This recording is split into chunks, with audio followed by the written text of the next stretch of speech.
everyone, welcome back to my channel. Today is March 1st, 2025, and I'm going to make a video that I've been putting off for a while, and it is the books that I've read so far in 2025, and their ratings. And if I'm looking over this way, it's because I have it on my iPad. I copied it from my notes app on my phone, and then I just texted it to myself. And for those of you that are wondering, I track my books in 3 places. I track them in Goodreads, which I've been using since 2019. Love Goodreads. It's old, it's kind of ugly. They need to just redo it, but it's fine. Then I just started using Fable this year, but that one stresses me out because that one you have to do a streak. Well, you don't have to, but you could do a streak with. But anyway, I try to pick up a book every day, so that's fine. And then I also just write them in my notes app so I can make videos like this. Or I was supposed to make it every month last year, but I never did. Anyway, we'll get started. So the first book I read in January was called Silent Night, Deadly Night by Vicki Delaney.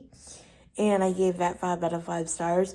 Technically, I started that in December. Obviously, it's a Christmas book, but I read so many Christmas books in December that honestly, I think I might need to start reading Christmas books in November if I want to get through them all with all of my authors.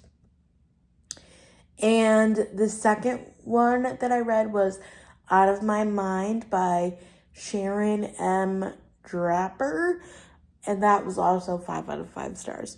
That goes along with the movie that's currently on Disney Plus. That is about a girl with cerebral palsy, and if you haven't watched it, you need to. It's so good. The third one is Curvy Girls Can't Date Rock Stars by Kelsey Selsing. That was also 5 out of 5 stars. So you'll see a pattern here. They're usually all going to be 5 out of 5 stars. Because I only read books that I like, or if I find an author with series, or like if, somebody recommends it to me, or cozy mysteries or whatever. Okay. I'm not going to read the author because I feel like I'm going to butcher the name, and I don't want to do that because that's just kind of rude. So I'm just going to keep going. Fourth one is Love You, Alaka, and that was 5 out of 5 stars. The fifth one was The House of My Mother by Sherry Frankie. I know how to say that name, so.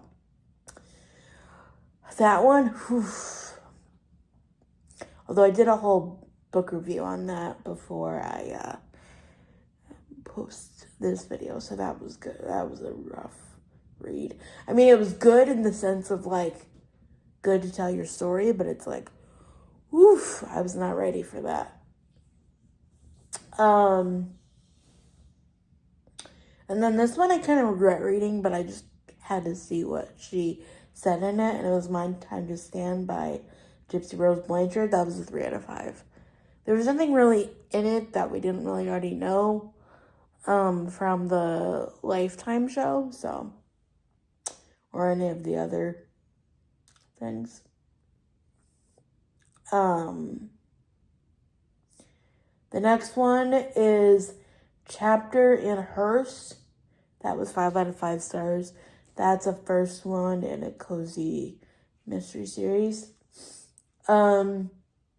Next one is Vistas, Vices, and Valentines by Tanya Kappas. I can pronounce her name because I've been reading her forever. That was 5 out of 5 stars.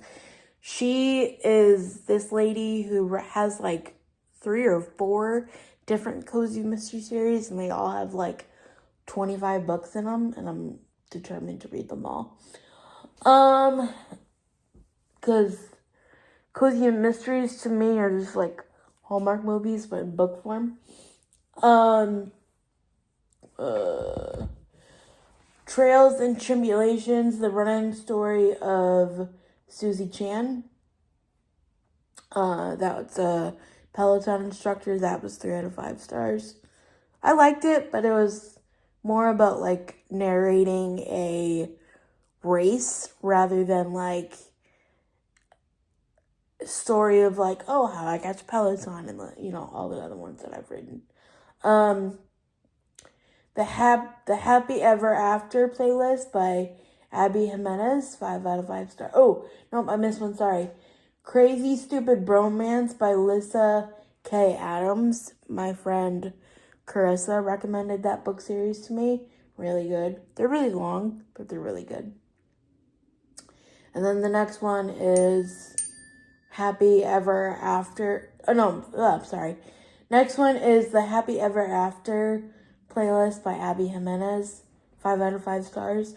And then this is a new book from Tanya Kappas, but it's the first book in a new cozy mystery series for her. And it was called The Scene of the Grind. It's about a lady who runs a coffee shop. It's really good. So 5 out of 5 stars. And that was 12 books in February. If you couldn't keep up, that was very chaotic. I know, I'm sorry. And first book I read in February. Again, probably started most of these in January, but I just roll them over, if you know. I don't have like a set, like, to be read pile. Honestly, if I had to categorize myself, I'm like a mood reader / I'm a very loyal to author people. Anyway, first one is All the Missing Pieces by Catherine Krauss, I think. Really, really good. The cover is like a camper van, and it's like purple if you look it up. Isn't It Romantic by Lissa K. Adams.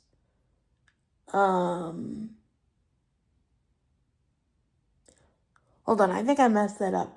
I read Crazy Stupid Bromance by Lissa K. Adams in January, and then another book that I read from her is called Isn't It Romantic?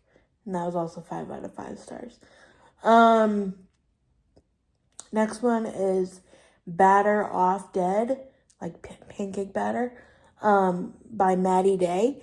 That book series was recommended to me by Peter Mon because it actually takes place in Indiana. And that lady owns like a breakfast, like kind of like a knockoff Cracker Barrel, but they can't really say like Cracker Barrel, the store, So yeah. And then another one that I read by Maddie Day was a different book. It's called Murder Uncorked. It's about a lady who owns like a winery, and usually in all the books they have to like solve like some murder, and it's usually like a shopkeeper falls in love with the sheriff, blah blah blah, kind of stuff. Next one is called Death in the Downline by Maria Abrams. Really good. It's fictional, but it's really good. So That Happened by Katie Bailey. Again, 5 out of 5 stars. Number 7 was Curvy Girls Can't Date Curvy Girls by Kelsey Stelting. That was a Pride release. I know I'm late to the game, but I'm reading through all of these different series. Life's Too Short by Abby Jimenez. Oh my god, that one made me bawl my eyes out. So good. Adventure, Abduction, and Arrest by Tanya Kappas. Another book in the series. Really good. Not the coffee series, but it's like a cozy camper cozy mystery series. This lady owns like an RV park, and there's like 22 books in the series. Retrograde by Emily Carter, Emilee. I'll tell you, the only other time that I've had my name asked, have my name be spelt, not my last name, but my first name, was at my cousin Allie's bat mitzvah. And, like, there was this guy doing, like, airbrush, but not tattoos, but on hats instead. I wish I still had it, but I probably don't. But he goes, I go, Emily, and it was really loud in there. So he goes, Emilee, and I said no. But I think that was the first time that I ever heard it spelled differently than the way I spell it, which is Emily. But anyway, that was really good. That gives like the Formula One racing vibe. Really, really good. See, I can't justify Audible because I read all of these through the library or Spotify. And Spotify, you don't own them because, like, you can remove them from your library. But, like, I want, like, all the good books that the girlies are reading. But I don't want to own them because, like, I won't read them again. Or if I will, then I won't read them for a while. So, I don't know. Anyway, I just have to suffer until they eventually make their way to the library or Spotify. The next one is Mocha and Murder, and that's another one in the coffee shop series. Booked for Murder by PJ Nelson. Really good, just cozy mystery. This lady inherits a house that was also a bookshop by her aunt. And it's kind of haunted, but it was not haunted in a bad way. It was just like the ghost of her aunt was still there. It's really good. And then the last one I read for February was Knocking Boots by Willow Winters. She's a lady that I see all the time on my Instagram, like, Reels page. So I finally found one of her books that was on the library, so I had to check it out.